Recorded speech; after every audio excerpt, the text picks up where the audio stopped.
Episode number 169. What's the hook? What's the story? What are we talking about? And that piece is what you have to figure out. And you just have to do it in a very conversational way with yourself. How can I help people? And then you kind of break it down into a process. Welcome to the Be Real Show with Travis Too Tall and Huff, where we talk about life, dreams, social media, and business.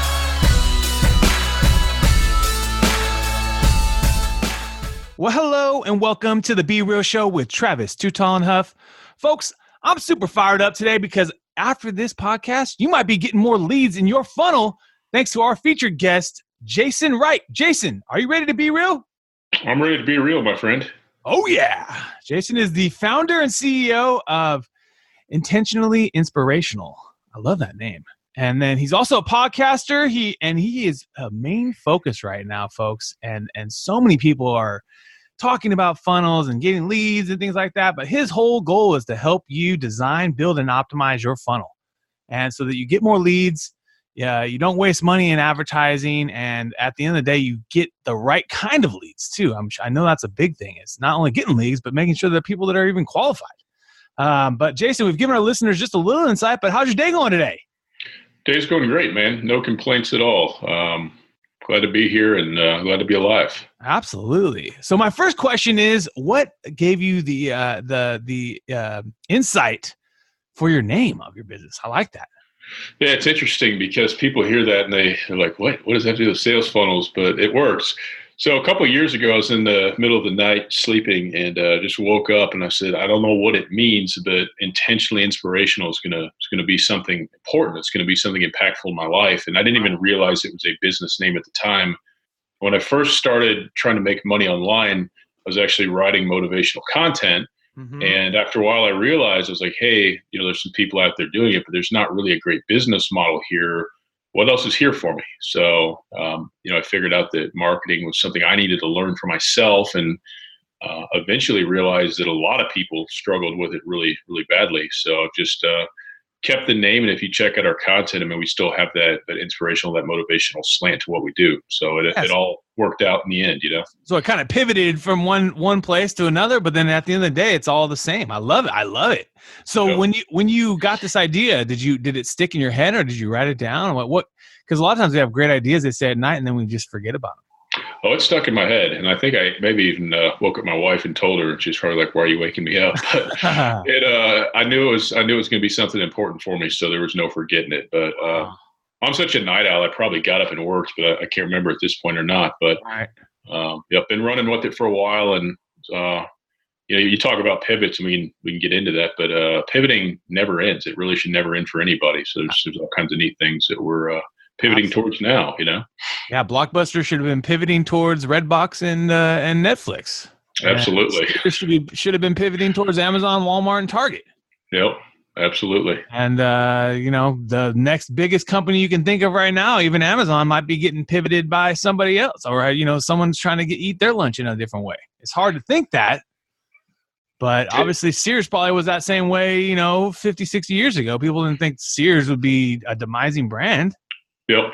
It's kind of cliche, but what we're saying is the only constant is change. And the thing is, none of it happens so fast that you can't react to it. Right. Sometimes we see things happening around us we don't want to happen, but it's not about what we want. It's about staying in front of the opportunities and rolling with it, Absolutely. Yeah. Because the truth is there's just so much new change and tools and software and services and things that are out there and platforms and, often you have to, maybe not necessarily jump to every single one because like I remember when live streaming was popular, these people are building all these live streams and now this stuff is gone, Meerkat and some of these ones are gone. So, the truth is, don't necessarily jump right today. If you hear some new platform, you have to jump on right away, unless you're like you and you've just been so inspired by a message or by the cause. But keep it at your eye and then start, if it becomes bigger, then you need to be doing it, just like we're going to talk about today with the sales funnel. So if someone is sitting today and saying, you know what, Jason, I want to build myself a sales funnel, where do they start? What is the first process do you take them through to get that going? Yeah, it's a good question. And it's it's overwhelming for a lot of people because it's easy, like you said, to think about all the platforms and all the options. It's easy to get overwhelmed. Right. It's easy to look at what other people are doing and be like, oh my God, I'm 10 years behind everybody else. So don't do any of that. The simplest way to look at it is what's your value proposition? What are you selling? Is it a service? Is it a product? Is it an information product? Is it maybe a combination of all of those? And, if you were to have a conversation with somebody who's a potential client that doesn't know you, what would that conversation sound like? And I was on a call with a client this morning, and we were talking about the architecture of the actual funnel. But I said, before we do that, because that's the easy part, what's the message? What's the hook? What's the story? What are we talking about? And that piece is what you have to figure out. And you just have to do it in a very conversational way with yourself. How can I help people? And then you kind of break it down into a process. I work backwards with it. What's the biggest thing I can offer? And then all the way to the front end offer. That's the thing that you'll test the most. Is this lead magnet going to work? Is this hook going to work? Is this angle going to work? If you get people into your world on a front end offer, get people into your list, the other stuff is easy. You can monetize that funnel. So I guess the long-winded answer is think about what's your value proposition. And if you're just having a conversation with a potential customer at a coffee shop, what would that conversation sound like? Right. So then my next question is it always leading with free, or is it just very cheap for that first offer? It doesn't always have to lead with free. The thing that's nice about free, and I know there's a lot of different perspectives on free, but if you can give somebody value before they pay you, that's always a good way to start a relationship. Right. Low cost is good though for things as well, because if you can get somebody as a customer, if you can change somebody from a prospect to a customer for even $1, it's kind of like a gas station. If you buy something there, you're 10 times more likely to buy more there in the future. So right. Getting people in at a low cost, as far as making them a customer, changes that relationship forever. Yeah, if you can't get $1, then they're really not. They're not really a customer. They're just getting your content. They're taking advantage of your resources. But if they're not willing to pay you $1, then obviously you're not going to probably have a business. At the end of the day. So it's very true. I think that's I've heard many different takes on it. And some people really go high end, and then they give something free, and they have all different stages throughout the whole process, leading them up to the highest end offer, which is either a high level training, strategy courses, etc. It's very interesting. My next question to you, my man, is this. So if you don't have a big list of emails or people to get this funnel out to, where is the best platform you've seen to advertise it? And before I answer that question, I want to say one more thing about something you said, because I think it's super, super important. You can ask 20 or 30 different people their favorite route, whether it's the high-end stuff first or it's the free stuff. Here's the short answer, the reality of it. There's a lot of different paths to go from where you are to where you want to go. Right. Okay. Don't get so hung up on one path because, hey, Russell Brunson said this or this guy said that. I have to do it that way. Right. Just understand that they had success with it, and you could potentially as well. But there's a lot of different paths. So don't feel like if you don't do one thing, it's not going to work for you. So the biggest thing is just getting started today. Absolutely. Talking like you said, how can you help clients thinking about your value proposition, thinking about your products you offer, and pretend you're having a conversation with them at Starbucks. Yep. And, the getting started piece is everything, because everybody knows a whole bunch of people that always talk about what they're going to do, but nothing ever changes because they don't do anything. I launch lead magnets and test stuff constantly. And I can't tell you the amount of stuff that I put out there. I spent a bunch of money, spent a ton of time, and nothing happens. Right. It wasn't the right message. People didn't resonate. But you know what? I know that because I tried. And based on that failure, I keep rolling forward. So fail often. Right. Fail often. Sorry to get on that tangent. No, I love it. I love it, man. I think it's you gave me the mic. Hey, you got the mic, baby. You got the mic. This is your show. This is your show, my man. All right. Would you mind repeating that last question for me? No problem. My next question is then, where do you advertise this lead magnet or form, or what platforms have you found to be the most successful for you? And it really depends what kind of business you are. So if you're business to consumer, the Facebook family, Facebook, Instagram, Messenger is a good place to look. Right. Google PPC even has value still as well. And there's other options. There's organic option. There's email list. But Facebook and that family is pretty strong. If you're business to business, LinkedIn's got some ad options that are getting better. I kind of say it's like Facebook Lite. There's not as many options, but it reminds me of Facebook, a little bit easier to use. But if you're business to business, Facebook has value as well. So kind of in that world is a really good place to pay attention to for sure. And there's, like I said, it's not an exhaustive list, but the same platforms we've been hearing about for years are still good. They just change a lot. So absolutely. So then my other question to you is, I've heard have this lead magnet off your domain so it's not on your domain. And I'm curious about that. Is it better to send people off the domain from your site, or is it better to keep people on your domain, have the lead magnet on the actual website, your website? Yeah, I mean, some people do subdomains. I like custom domains. I mean, for $22 a year through GoDaddy, I'm not affiliate or anything like that. That's not a lot of money. And when you run ads to a good custom domain, it just looks legit. It feels legit. So I have a website based on WordPress. I have ClickFunnels intertwined all over the place with it. So I've got 20 or 30 custom domains at all times. I make lead magnets of their own domains, and then I run them where I need to go. So I'm a fan of the custom domain. If I'm building a funnel from scratch for somebody, and they won't spend the $22 a year for it, I push them pretty hard, but they always do. So yeah, it doesn't make any sense if you're going to spend all that money to build one and not have a nice custom domain, whatever that is. I mean, you can get pretty much anything. You get creative. Yeah, that's not the place you want to take a shortcut. It's like building your dream house and not putting doorknobs on it. Just doesn't make any sense. Right. So then my other question is, you like ClickFunnels the best? Is that your favorite one as far as building the funnel? Yeah, I like ClickFunnels. I think it's the most user-friendly. They're always making tweaks. I like it for the front end of the funnel. So when I talk about a funnel, I talk about 3 pieces to make it really easy for people. People always think about what you see. So they think ClickFunnels and, that's all you need. And in some ways it is, but I like ClickFunnels for the pages that you see. I like ActiveCampaign powering it on the back end. And then obviously the third piece is your traffic, which a lot of people don't think about, but unless you have a massive following, organic traffic's probably not going to be enough for you, not initially. So you've got your ad piece as well. Right. So ClickFunnels and ActiveCampaign. What does ActiveCampaign do for you as far as after they use the front end of the ClickFunnel? Yeah, so ActiveCampaign's an email marketing and marketing automation software. It plays well with ClickFunnels.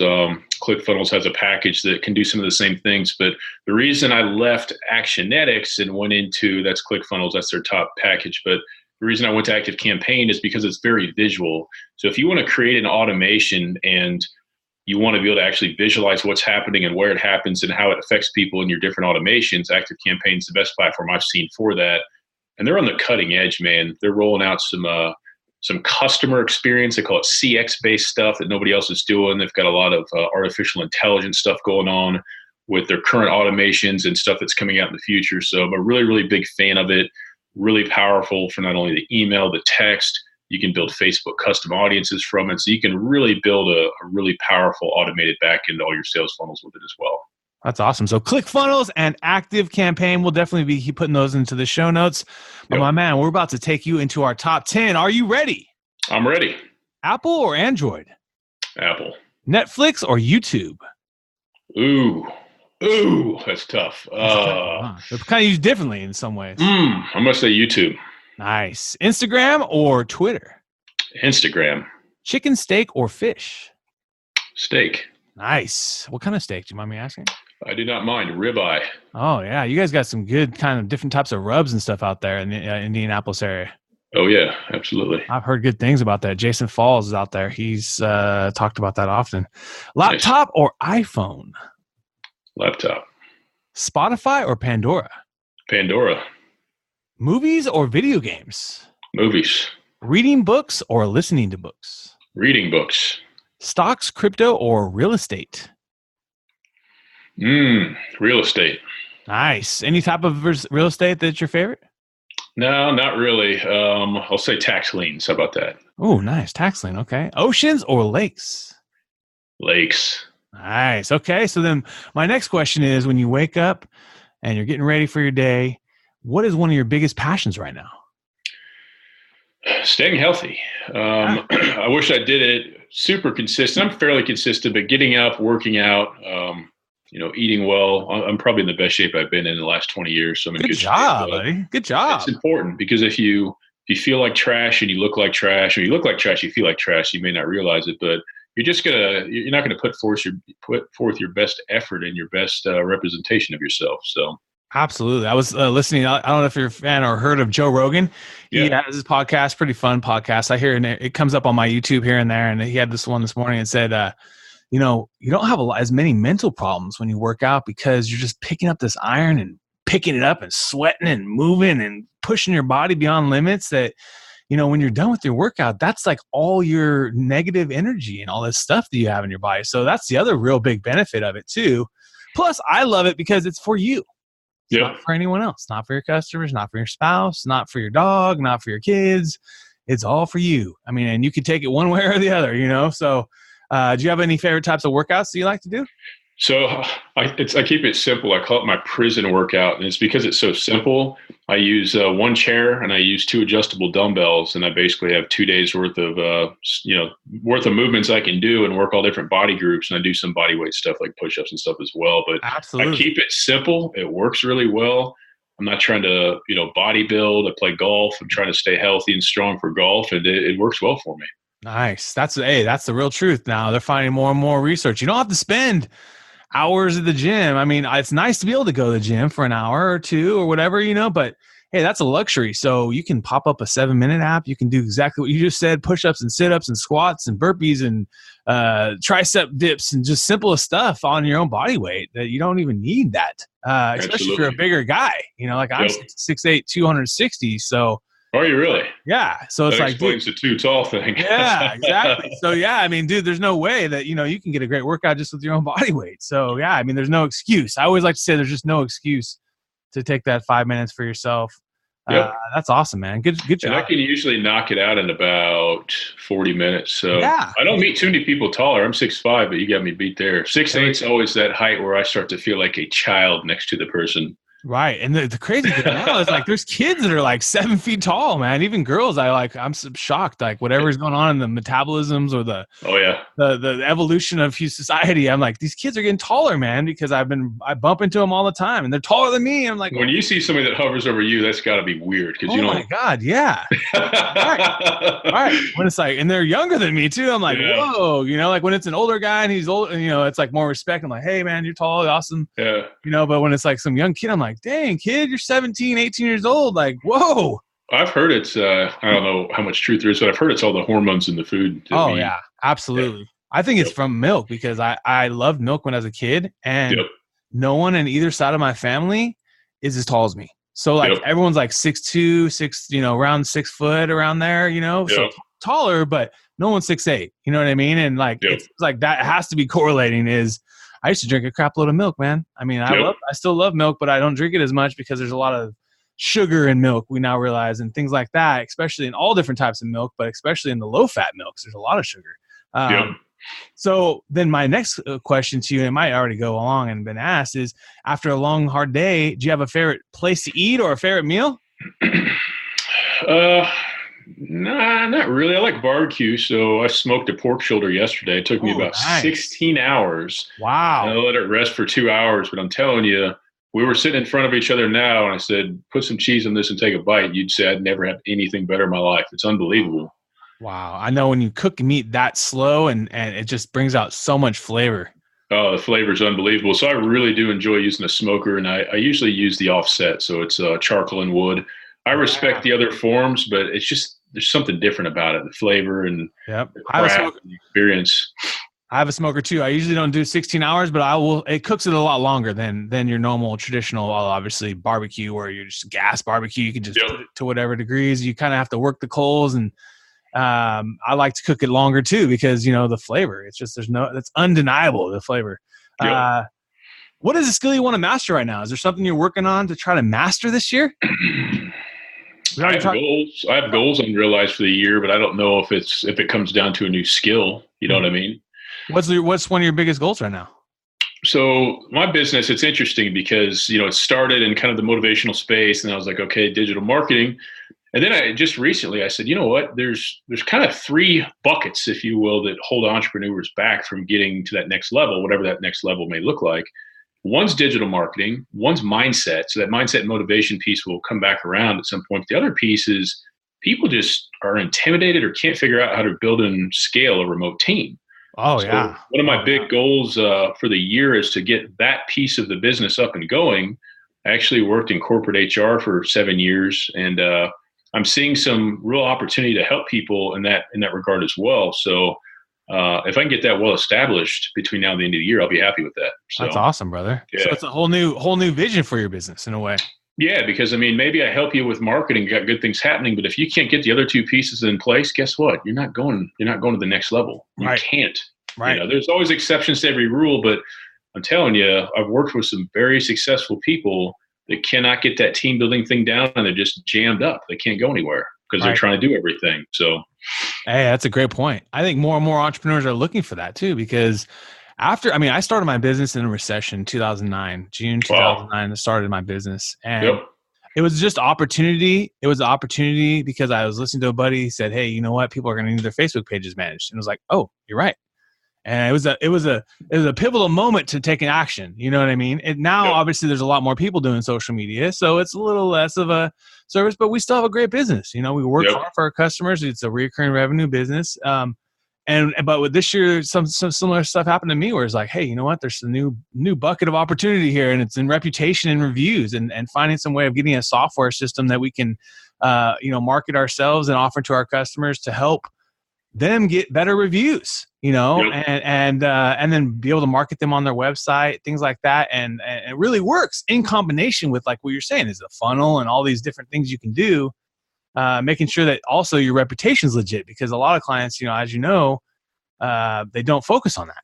They think, oh, I just got to get more new leads. I got to get more new leads. It's like, dude, focus on the thousands of customers you've helped, get thousands of positive reviews. Google's going to look at you good. Facebook's going to look at you good. Anytime someone searches for your name or is looking at your business, they're going to be like, wow, they have a lot of good reviews. Just like on Amazon, when you see on Amazon. Yeah, you just touched on three things that are so important. So anybody listening, maybe you do this, but pay attention, because this is really important what Travis said.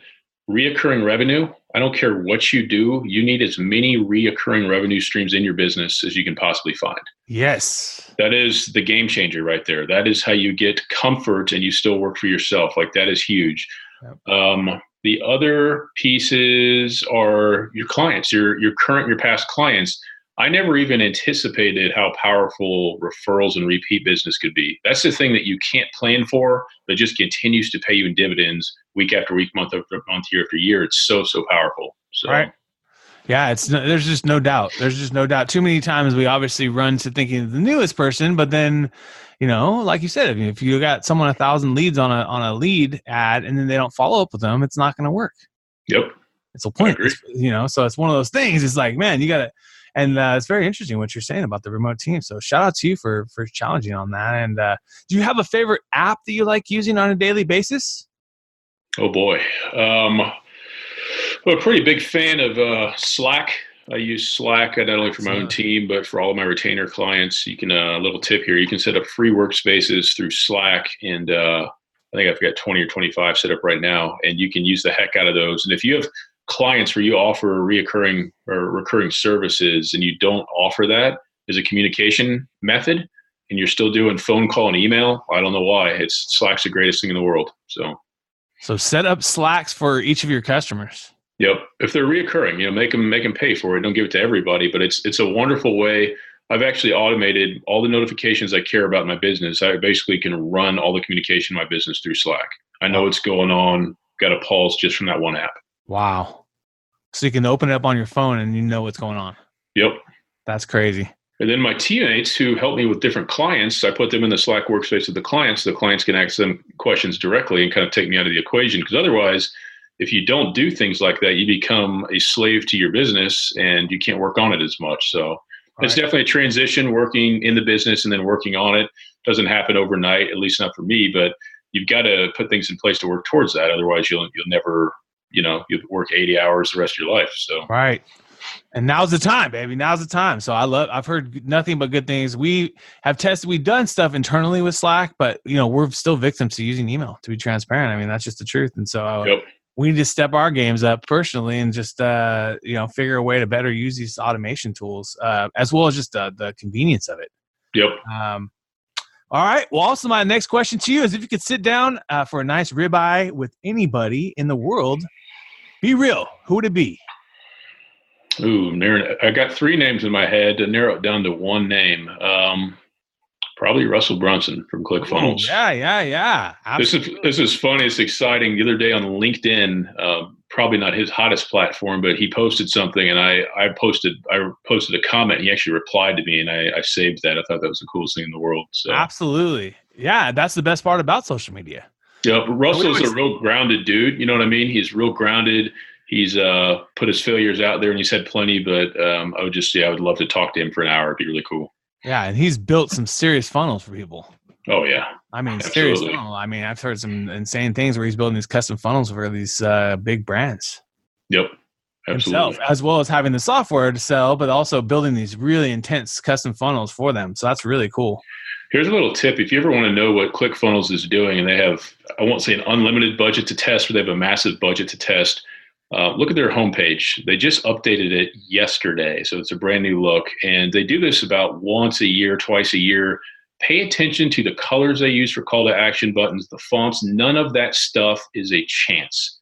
I promise you that everything they do on their homepage, which is a funnel, is done because of testing and design. Good point. So I will spend probably an hour later today going through their new homepage with a fine-tooth comb. And I've noticed one thing. They don't change those call to action buttons. That light blue, it's there for a reason. Yep. That's a very good point.